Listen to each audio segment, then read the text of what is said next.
বিশ্বের সকল জীব প্রাণী ও মানুষের মৌলিক অধিকার এবং মুক্তির জন্য রায়ান আহমদ একাডেমি ও বিশ্ব মানবাধিকার রক্ষা সংঘ কাজ চালিয়ে যাবে। আমাদের জীবনে একটি লক্ষ্য সারা বিশ্বের সকল জীব প্রাণী ও মানুষের মৌলিক মানবাধিকার কীভাবে নিশ্চিত করা যায়। আমি এখন এসেছি ঢাকা বিশ্ববিদ্যালয়ের সকল শিক্ষার্থীর মধ্যে কীভাবে মানবাধিকার এবং মৌলিক মানবাধিকার এবং মানুষের যে ভ্রাতৃত্ব একতা সংহতি এবং আমাদের বিশ্ব শান্তি প্রতিষ্ঠার যে স্লোগান এবং বিশ্ব শান্তি প্রতিষ্ঠার যে বাণী তা ছড়িয়ে দেওয়ার জন্য এসেছি। হজরত মোহাম্মদ সাল্লাল্লাহু আলাইহি ওয়াসাল্লাম, হজরত আদম আলাইহিসসালাম, হজরত ঈসা আলাইহিসসালাম, হজরত মুসা আলাইহিসসালাম, হজরত ইব্রাহিম আলাইহিসসালাম, হজরত নূহ আলাইহিসসালাম, হজরত হুদ আলাইহিসসালাম, হজরত লূত আলাইহিসসালাম, হজরত সালেহ আলাইহিসসালাম, হজরত ইসমাইল আলাইহিসসালাম, হজরত ইসহাক আলাইহিসসালাম, হজরত আইয়ুব আলাইহিসসালাম, হজরত সোহাইব আলাইহিসসালাম, হজরত জাকারিয়া আলাইহিসসালাম, হজরত ইয়াহইয়া আলাইহিসসালাম, হজরত ইদ্রিস আলাইহিসসালাম, হজরত হারুন আলাইহিসসালাম, হজরত দাউদ আলাইহিসসালাম, হজরত সুলাইমান আলাইহিসসালাম, হজরত ইয়াস আলাইহিসসালাম, হজরত জুলকিফল আলাইহিসসালাম, হজরত শীস আলাইহিসসালাম, হজরত ঈসা ইবনে নূন আলাইহিসসালাম, হজরত দানিয়েল আলাইহিসসালামের পদাঙ্ক অনুসরণ করে সারা বিশ্বের সকল জীব প্রাণী ও মানুষের মৌলিক মানবাধিকার নিশ্চিত করার জন্য কাজ চালিয়ে যাব।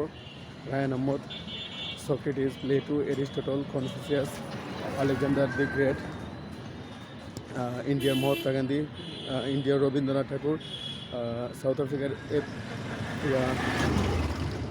নেলসন ম্যান্ডেলা এবং আমেরিকার Martin Luther King junior, Abraham Lincoln, George Washington, Thomas জেফারসনের মতো রায়ান আহমদ বিশ্ব শান্তি, মানব কল্যাণ, মানবাধিকার ও ন্যায় বিচার প্রতিষ্ঠার জন্য কাজ চালিয়ে যাবে।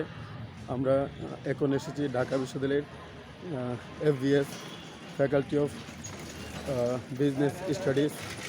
কীভাবে faculty of business studies Dhaka বিশ্ববিদ্যালয়ের ছাত্রছাত্রীদের এবং ঢাকা বিশ্ববিদ্যালয়ের সায়েন্স ফ্যাকাল্টি, ঢাকা বিশ্ববিদ্যালয়ের সোশ্যাল সায়েন্স ফ্যাকাল্টির ছাত্রদের মধ্যে শিক্ষার আওতায় নিয়ে আসা যায় সেজন্য কাজ চালিয়ে যাচ্ছি।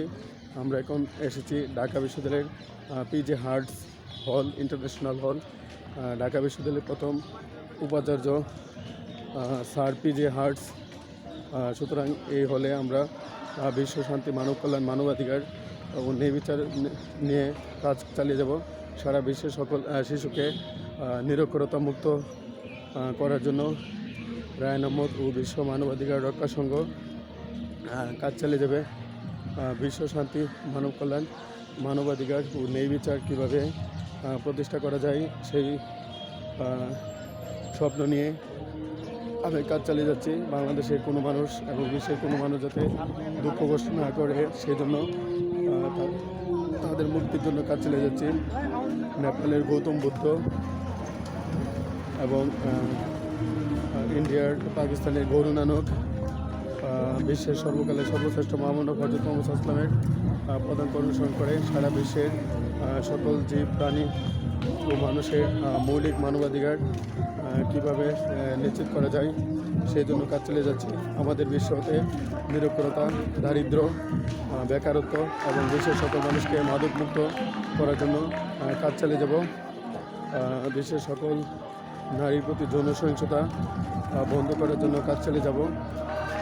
আমরা এখন আছি ঢাকা বিশ্ববিদ্যালয়ের হলপাড়ায়, একসাথে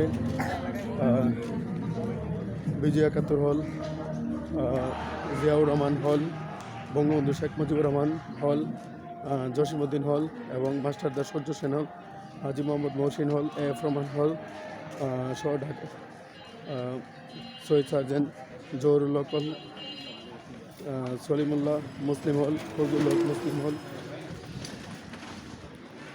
সকল শিক্ষার্থীদের মধ্যে শিক্ষার আলো ছড়িয়ে দেওয়ার জন্য কাজ চালিয়ে যাচ্ছে।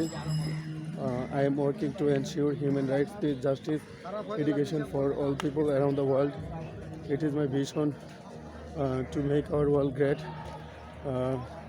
সারা বিশ্বের সকল শিশুদেরকে কীভাবে শিক্ষার আওতায় নিয়ে আসা যায় সেই জন্য বিশ্ব মানবাধিকার রক্ষা সংঘ এবং রায়ান আহমদ একাডেমি কাজ চালিয়ে যাবে। বিশ্ব শান্তি, মানব কল্যাণ, মানবাধিকার ও ন্যায় বিচার প্রতিষ্ঠা করাই আমার জীবনের লক্ষ্য। কীভাবে Socrates, Plato, Aristotle, Alexander the great, Isaac Newton তাদের পদাঙ্ক অনুসরণ করে আমাদের বিশ্বে সত্য নেই, শান্তি ও হিংসা, মৈত্রী ভ্রাতৃত্ব, একতা, সংহতি, ন্যায্য ঐক্য প্রতিষ্ঠা করতে পারি। সেই জন্য বিশ্ব মানবাধিকার রক্ষা সংঘ এবং রায়হান আহমদ একাডেমি কাজ চালিয়ে যাবে। ঢাকা বিশ্ববিদ্যালয়ের বিজয় 71 হল, আমরা আছি ঢাকা বিশ্ববিদ্যালয়ের বিজয় 71 হল এবং ঢাকা বিশ্ববিদ্যালয়ের জিয়াউর রহমান হল এবং ঢাকা বিশ্ববিদ্যালয়ের বঙ্গবন্ধু শেখ মুজিবুর রহমান হল এবং ঢাকা বিশ্ববিদ্যালয়ের জসিমউদ্দিন হল। সুতরাং সারা বিশ্বের সকল জীব, প্রাণী ও মানুষের মুক্তির জন্য কাজ চালিয়ে যাবে ইনশাআল্লাহ। বিশ্ব শান্তি, মানব কল্যাণ, মানবাধিকার ও ন্যায় বিচার প্রতিষ্ঠা করে আমার জীবনের লক্ষ্য। বিশ্বের সকল মানুষের মুক্তির জন্য কাজ চালিয়ে যাবে ইনশাআল্লাহ। বিশ্ব শান্তি, মানব কল্যাণ, মানবাধিকার ও ন্যায় বিচার প্রতিষ্ঠা করে আমার জীবনের লক্ষ্য। বিশ্বের সকল জীব, প্রাণী ও মানুষের মুক্তির জন্য কাজ করে যাবে ইনশাআল্লাহ।